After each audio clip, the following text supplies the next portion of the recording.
This is my after visit commentary for February 28th. I don't know how many of these I got left in me. Every day I'm fighting to stay out of a casket, but this is who was treating me today. The FBI killer, Benjamin Clovell.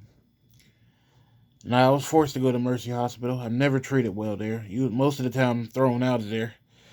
But since the FBI has mandated I go there for my 911 calls, they're not throwing me out anymore. I'm still not getting adequate medical treatment.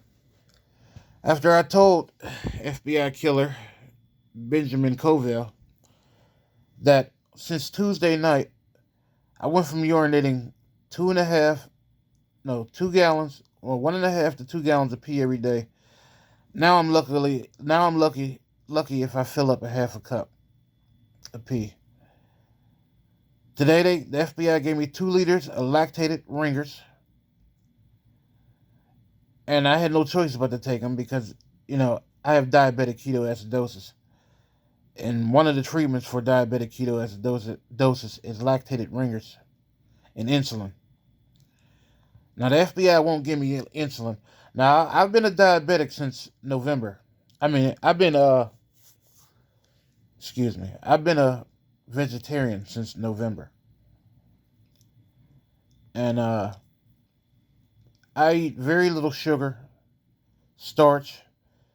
As a matter of fact, my stomach won't even allow me to eat fruit anymore. I'm down to lettuce, occasionally kale. I used to eat more kale than lettuce, but the kale started messing up my stomach because I got these bleeding ulcers in my stomach the FBI won't treat.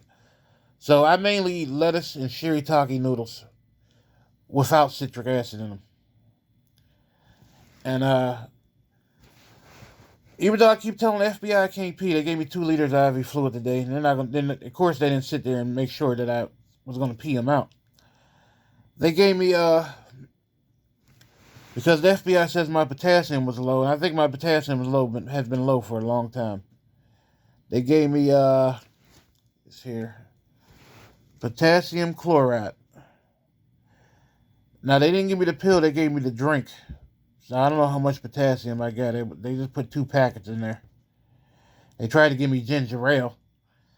After these people clearly know I'm a diabetic, and any type of acid in my stomach is only gonna make my stomach issues worse. I said no, I'll drink it with straight water. I mean, the stuff burned. It was disgusting, but I got it down. Now since I've been here, I'm still not urinating, even though I know low potassium can mess up your kidney function and your heart function. But I still haven't urinated. And while I was there, I told him I keep on regurgitating uh, stomach acid, not throwing it up, but hiccup, burping. Every time I do that, you can taste stomach acid in my mouth. It's disgusting. I got no treatment for that today. Now I've been taking. Now I stopped taking my Lanta yesterday because it has high concentrations of magnesium in it, and it clearly states on the bottle if you got any type of kidney issue, consult your primary care physician. I don't have a primary care physician, and it's obvious I got kidney issues. So I can't take that all the time. Uh, these are my labs. There's I'm gonna show them to you. There's so many abnormalities in my labs that I can't. I'm not gonna even go over them all with you. But hold on, let me get them together for you, and I will be putting a link on this video so y'all can view my discharge papers, everything they gave me.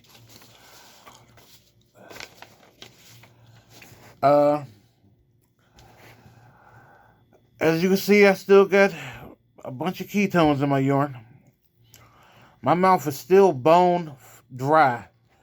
I had a brief pause while I was at the hospital where I had some saliva in my mouth while I was getting them lactated ringers. That has stopped. Now my mouth is sandpaper dry again. That's an extreme amount of high level ketones in my urine. As always. And it's not from dehydration because I'm barely urinating. It says urine glucose. Negative high concentration of ketones may cause negative range. It's clearly that I'm a type 1 diabetic. And the only time I ate any type of starch and sugar when they refused to give me diabetic trays down in Allegheny County Jail. And that was done purposely by the FBI. And only then I would only eat spoonfuls of the stuff. But since, I'm a type 1 diabetic and my body doesn't make insulin, no telling how high my sugar is. But I know since I came home, I haven't ate any, I just been sticking with the lettuce juice and shirataki noodles. But there's so many abnormalities in my blood work, in my labs, that I'm not going to even go over them all. I'll just link it to this video. But the FBI acts like every time I call 911, it's for a B sting. And again, the FBI put this Sanjay Siridan. This is not my PCP. This man threw me out of his office with no medical treatment. Wouldn't do labs on me. Told me I wasn't a diabetic. Just all the FBI's talking points, but my labs clearly shows that I'm a diabetic. The FBI doesn't want to diagnose me with diabetes because they don't want to admit me to this hospital while these FISA warrants are still active. As I'm talking to you, my mouth is still bone dry. I'm still extremely thirsty, and I'm not urinating. So, if I don't die in this room, and God forbid I don't, I'm going to do everything in my power, and I don't, I'll be back in the hospital soon. I mean, if you couldn't urinate since Tuesday, well, I'm urinating drips. It's about a half a cup a day. I went from urinating gallons to a half a cup of pee since Tuesday. Would you sit around and let yourself die? My body is not eliminating waste. I told these people today that I got severe back pain and flank pain. I think because the high calcium levels from this diabetic ketoacidosis, I have kidney stones too. And I'm still not getting any medical treatment. I got 2 liters of IV fluid, and I told them I couldn't pee, but I needed them anyway because diabetic ketoacidosis. But I'm gonna link the rest of these discharge papers on this link. I am suffering. I was tortured, murdered, and framed by the FBI.